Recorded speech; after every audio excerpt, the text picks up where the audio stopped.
देश की सर्वश्रेष्ठ फॉरेंसिक साइंस लेबोरेटरीज में शुमार है दिल्ली की फॉरेंसिक साइंस लैब। ये लेबोरेटरी अत्याधुनिक उपकरणों से लैस है, जिससे साक्ष्यों की जल्द और सटीक जांच पड़ताल की जा सकती है। इससे अपराधियों को सजा दिलाने में काफी मदद मिलती है।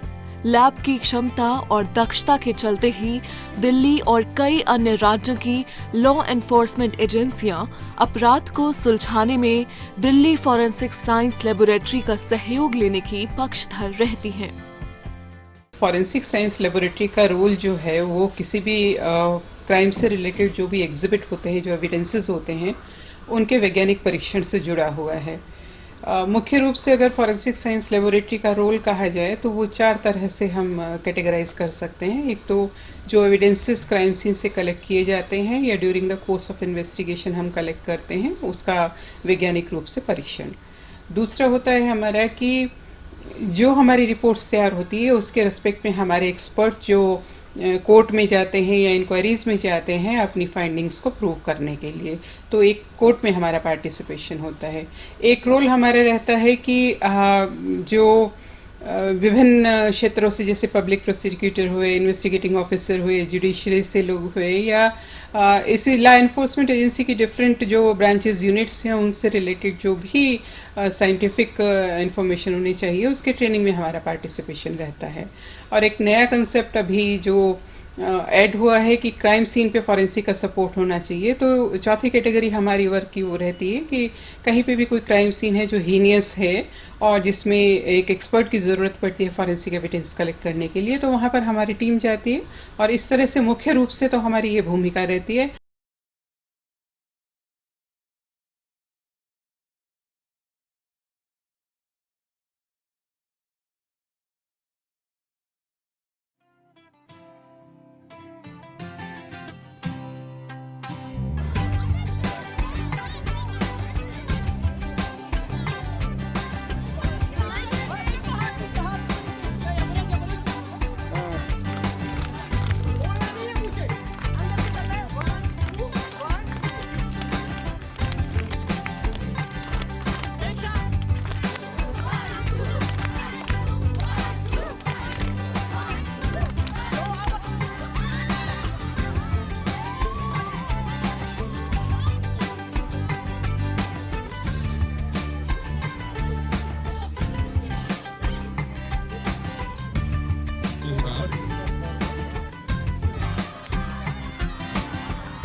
जो ये छोटा बच्चा है ये आगे जाके पूरा डिसिप्लिन इसमें आ जाए, ये असली लाइफ का हीरो बन जाए।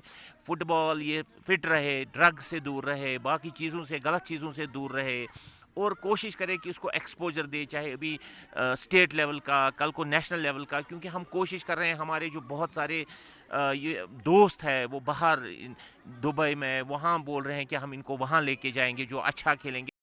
बहुत अच्छा लगा क्योंकि अभी तक यहाँ कोई एकेडमी नहीं खुली थी अंडर 12, अंडर 15, अंडर 16।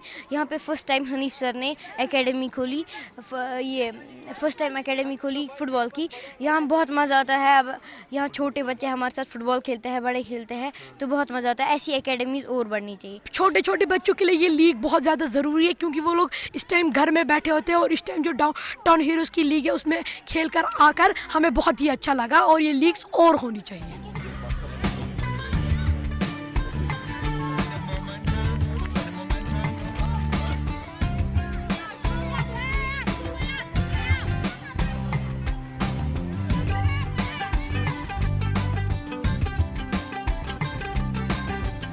आज हम खुश हैं क्योंकि हम यहाँ आए तो फुटबॉल के इनॉग्रेशन के लिए।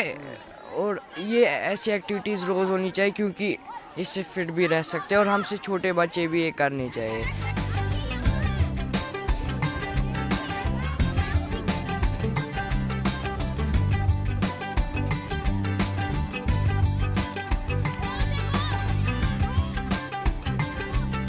हर वक्त ये कोशिश है कि फुटबॉल यहाँ पॉपुलर हो जाए।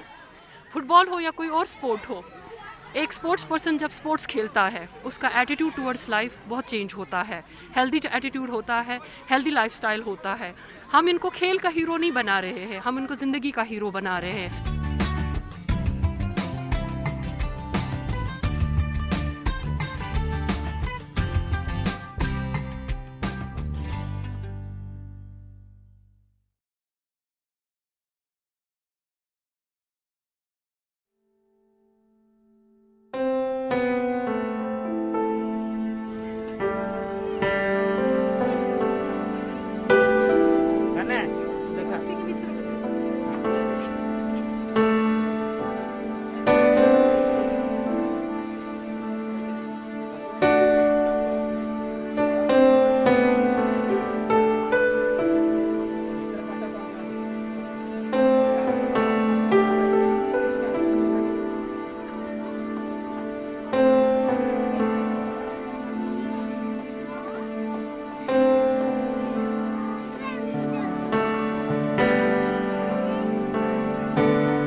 यहाँ पर तो पढ़ाई करने में बहुत मुश्किल हो रहा है।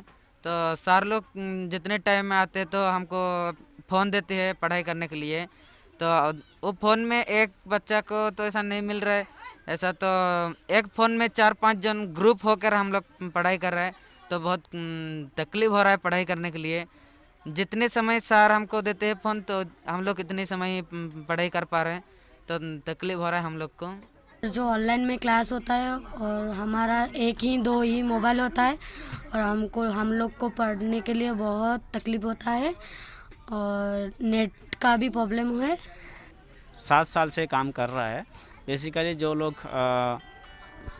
पेरेंटलेस हैं, होमलेस हैं, तो उन बच्चों के साथ काम करता है। तो हमारे साथ अभी 220 बच्चे हैं 5 सेंटर में पूरा भुवनेश्वर में। तो ये जो सेंटर है ये है डमना के पास एक मुंडा बस्ती है।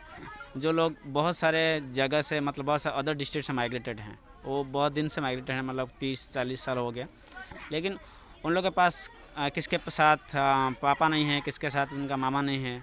बहुत बच्चे भी हैं जो लोग कम्प्लीटली पेरेंटलेस हैं, उनके ग्रैंड पेरेंट्स के साथ रहते हैं। तो हम लोग उनको एजुकेशन में जोड़ने को सोचे कि वो पहले से स्कूल नहीं जाते थे, बहुत सारे काम में इन्वॉल्व थे। तो हम लोग उनको पेरेंट्स लोग को काउंसलिंग किए। तो पेरेंट्स लोग जब हम लोग बात सुने तो हम लोग नज़दीक वाले जो गवर्नमेंट स्कूल है उसमें उधर एडमिशन किए।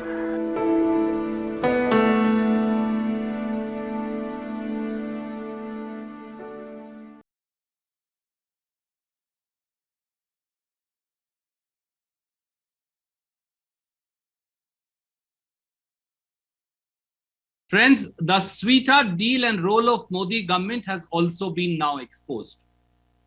The French news website Mediapart has also released details of the agreement entered into between Dassault Aviation and Reliance Infra of Mr. Anil Ambani, wherein they constituted a joint venture company called DRAL, Dassault Reliance Aerospace Limited.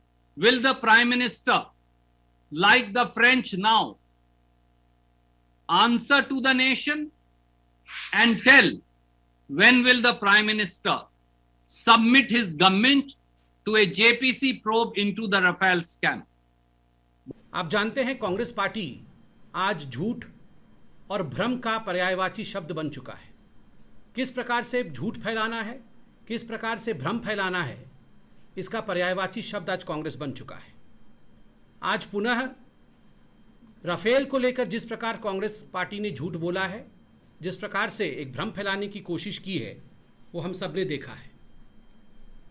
अभी ये बताया गया कि France के अंदर कोई investigation होने वाला है राफेल को लेकर। स्वाभाविक है, किसी भी देश में, किसी भी सोवरेन कंट्री में अगर कोई भी एनजीओ किसी चार्ज को लेकर कंप्लेंट करती है, आगे बढ़ती है, और वहाँ की जो इन्वेस्टिगेटिव फाइनेंशियल प्रोसिक्यूशन की बॉडी है, उन्होंने एक मैजिस्ट्रेट अपॉइंट किया है, तो इसको एक करप्शन के रूप में देखने की आवश्यकता है, ये हमें नहीं लगता है। Just an investigation has been ordered और एक मैजिस्ट्रेट को अलॉट किया गया है इस पूरे विषय को देखने के लिए। ये ठीक वैसे ही है आप देखते होंगे भारतवर्ष में जिस प्रकार से कोई फाइल आती है किसी कॉम्पिटेंट अथॉरिटी के पास और वो फाइल के ऊपर हस्ताक्षर करता है कि प्लीज़ एक्ट अकॉर्डिंगली, बस वैसे ही है। किसी ने कंप्लेन किया, एक एनजीओ ने कंप्लेन किया है, उस एनजीओ का नाम भी आपके सामने आया है, फ्रांसिस शेरपा, ऐसा एक एनजीओ का नाम है। उन्होंने राफेल को लेकर, वो पहले भी कंप्लेन करते रहे थे, कंप्लेन किया है, एक मैजिस्ट्रेट असाइन किया गया है। मगर इस पूरे प्रकरण को लेकर राहुल गांधी और कांग्रेस पार्टी जिस प्रकार से राजनीति आरंभ कर रहे हैं, यह दुखद है।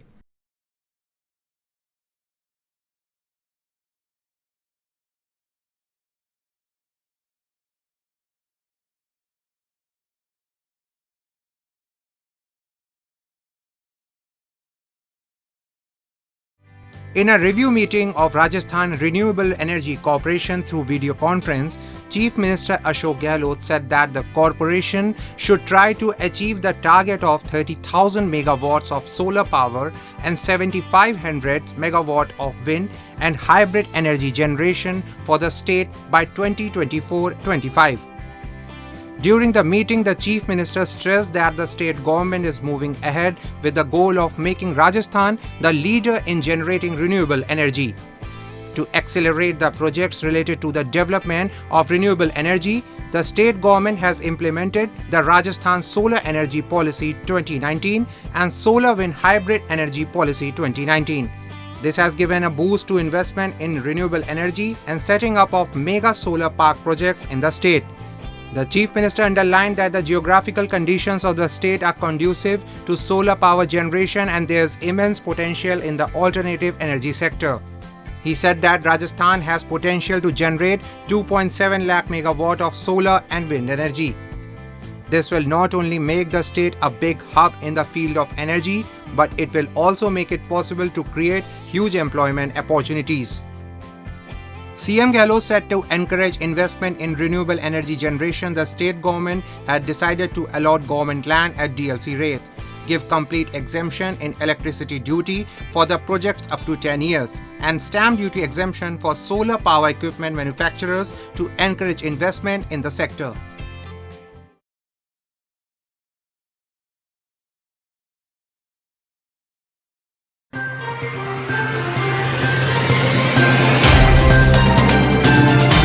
Subscribe now and press the bell icon. Never miss an update.